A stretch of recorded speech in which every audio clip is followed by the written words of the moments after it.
بسم اللہ الرحمن الرحیم۔ السلام علیکم۔ ایک صاحب فرماتے ہیں کہ کراچی میں گردے کے ایک اسپیشلسٹ ہیں۔ ان سے ایک مرتبہ میرے بھائی نے پوچھا کہ آپ ایک انسان کے جسم سے گردہ نکال کر دوسرے انسان کو لگا دیتے ہیں، لیکن اب تو سائنس نے بہت ترقی کر لی ہے، تو کوئی مصنوعی گردہ کیوں نہیں بنا لیتے تاکہ دوسرے انسان کے گردے کو استعمال کرنے کی ضرورت ہی نہ پیش آئے۔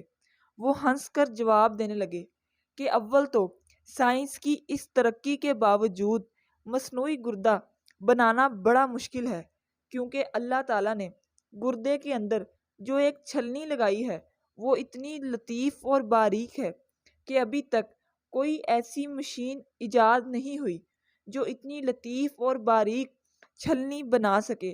اگر بالفرض ایسی مشین ایجاد ہو بھی جائے اور ایسی چھلنی بنا بھی لی جائے تو اس پر اربوں روپے خرچ ہوں گے، اور اگر اربوں روپے خرچ کر کے ایسی چھلنی بنا لی جائے تب بھی گردے کے اندر ایک چیز ایسی ہے جو ہماری قدرت سے باہر ہے۔ وہ چیز یہ کہ اللہ تعالیٰ نے گردے کے اندر ایک ایسا دماغ بنایا ہے جو فیصلہ کرتا ہے کہ اس آدمی کے جسم کو کتنا پانی کی ضرورت ہے اور کتنا پانی جسم میں رکھنا ہے اور کتنا پانی باہر پھینکنا ہے۔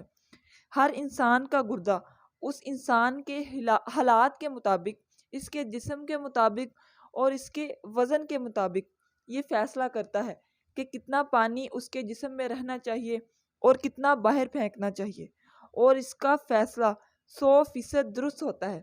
اس کے نتیجے میں وہ اتنا پانی جسم میں روکتا ہے جتنے پانی کی ضرورت ہوتی ہے۔ لہٰذا اگر ہم اربوں روپے لگا کر مصنوعی گردہ بنا بھی لیں تب بھی ہم اس کا وہ دماغ نہیں بنا سکتے جو اللہ تعالیٰ نے ہر انسان کے گردے میں پیدا فرمایا ہے۔ بس تم اپنے رب کی کون کون سی نعمتوں کو جھٹلاؤ گے۔